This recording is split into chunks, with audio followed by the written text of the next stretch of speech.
Hello, everybody. And I just had a really cool thought about our infrastructure here in the United States and how we really need to improve upon it. The infrastructure is falling apart, and I really think that we all need to be concerned about that because here's what I did. I wrote the White House about increasing our technological advances in teaching school kids technology for those who are interested. And there are a lot of kids who are interested in learning about Microsoft technologies and Google technologies and Apple as well, and giving them a head start into the technology world. And we used to be the forerunners. We United States built the first highways, and because of that made us strong. We were the ones that built the railroads.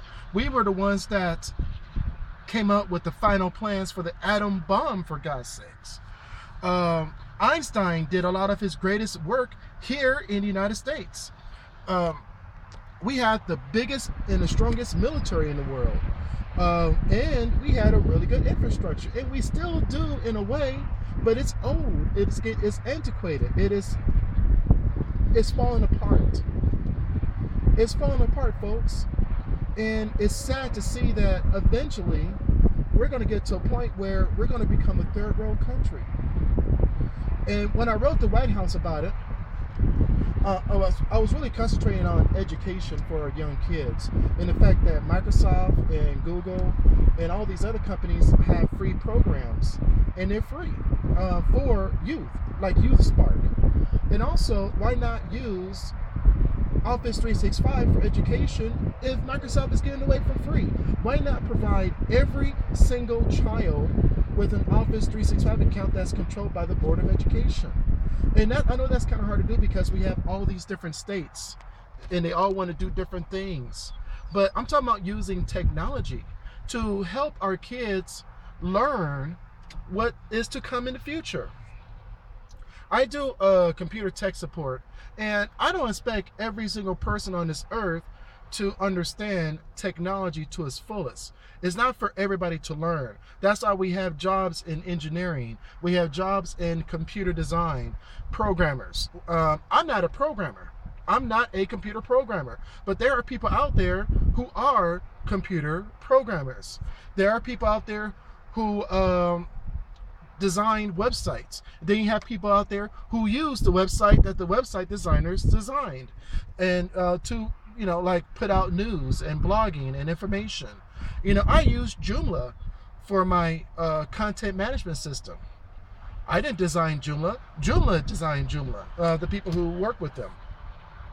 So we have all these people doing different things, and we have to understand that we need to get our kids up to speed to learn how to use the technology. And then the teachers need to identify who are the developers, who are the users, who are the creators, the thought processors, and put them in the right category so that they can expand their minds in the right way. Expose all children to all forms of technology, but identifying who is what and what is who. Identifying the potential CEOs out there who can run things, the leaders, the followers. There's nothing wrong with being a follower, just as long as you're in a field that makes you a lot of money as a follower. Okay? Figure out who are the most talented and figure out where their talents lie. Every single child out there has talent.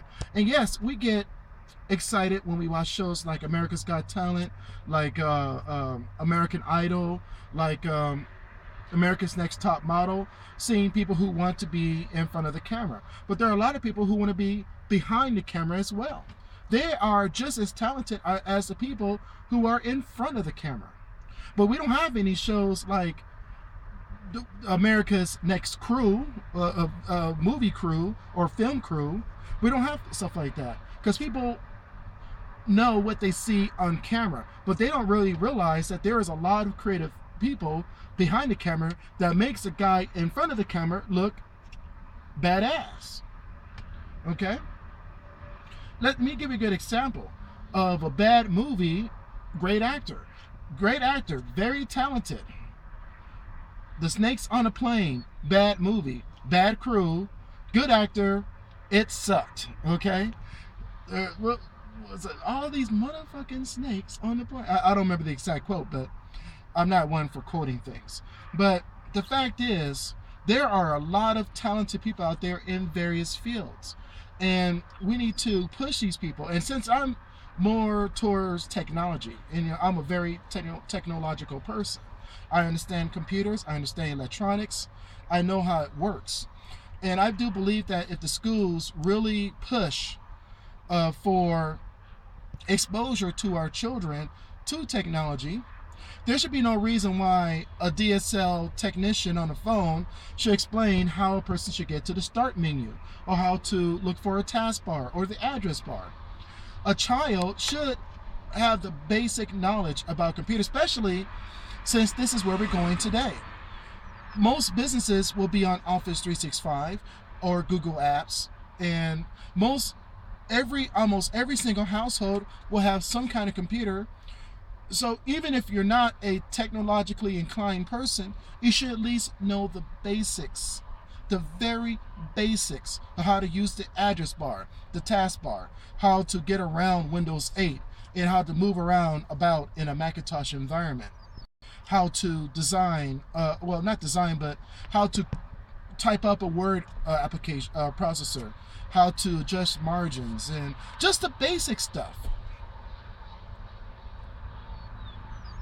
And then the teachers need to identify those who are really good with technology and put them in the right direction so that they can expand their minds even more than a person who's not so technologically inclined, and push those people towards the field that they are more inclined to be with.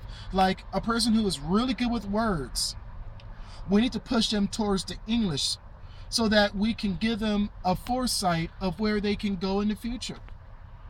Maybe become an English lit teacher. We need more teachers. Why not push students to become teachers?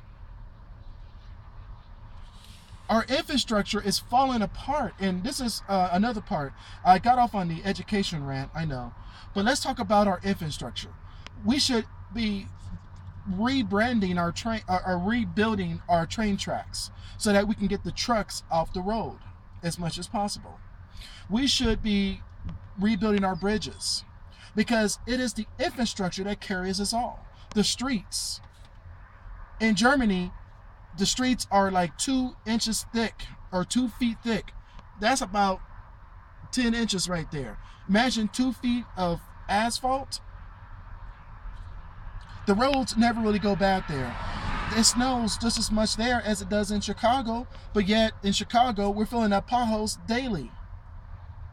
And it's because of the snow that the reason why I have to fill up those potholes. But if the streets were made correctly, using the right mixture in the asphalt and the tar and whatever else we use to build our roads, we won't have to worry about filling up so many potholes.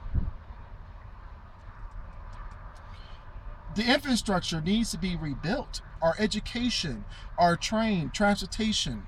Transportation covers trains, planes, automobiles. We need to have fast-speed trains traveling throughout the country, especially like in Texas, Dallas, Austin, San Marcos, Kyle, and the German city south of San Marcos. Can't think of it right now. And San Antonio and Houston needs to be connected by way of a high-speed train. So instead of catching a plane, which granted, a plane will only take 30 minutes, we can get on a high-speed train and get there in a couple of hours.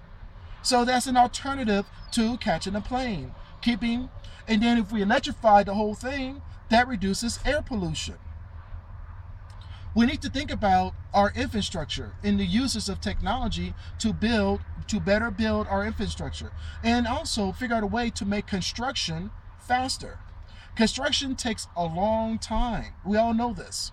It takes extremely long times to build a train system. It takes like 2, 3, 4, 5, 10 years to build something. About 10 years for a freeway. But I'm sure there's a way where we can do it in half the time. we just need to figure out a technology that works so that we can build it faster. Because it needs to be done. We need to not fall into a wreck where we're no longer doing the space program. Why is Russia doing it and not us now?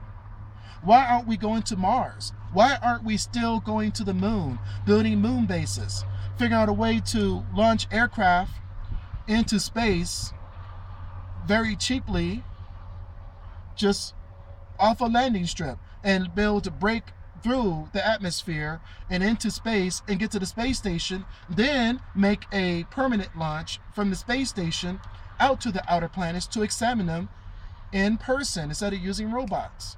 Why is NASA not doing that anymore? Because it's all about budget, but yet we're willing to spend billions of dollars per month on a war that is really not won. Same thing happened with Vietnam. I mean, come on, people. We really need to fight to keep this country number one, because eventually we're going to fall down to number two. And it's going to happen if we continue doing the way we're doing things today. We're going to lose. The United States is going to fall. And the United States may still be here, but it's just going to be yet another country on the map and not the most admired country on a map. People look at United States of America and see, wow, that is a country, powerful. People think of United States outside of this country as this big, powerful country. They either hate us or love us. They either hate us or love us. But we need to, if we continue doing what we're doing right now, it's just going to be another boundary on a map. And other countries will shine, like China, North Korea, hell, Russia. We need to get our foot back into the technology race and stop funneling this stuff over to other countries. Yes, the headquarters of Microsoft is right here in the United States. The headquarters of Apple is right here in the United States. IBM, Dell, all the major computer companies and car companies are right here in America. And why are we still buying foreign cars? We should be buying domestic cars right here. But why is it Americans going to foreign cars? Because they are somewhat better. Even the ones that are made here in the United States, but it's still a Mazda made somewhere else. The headquarters is somewhere else, not here in the States. They may assemble it here. We need to bring it all back here, people. We need to bring creativeness and thoughtfulness and awesomeness right back here to America. We really do.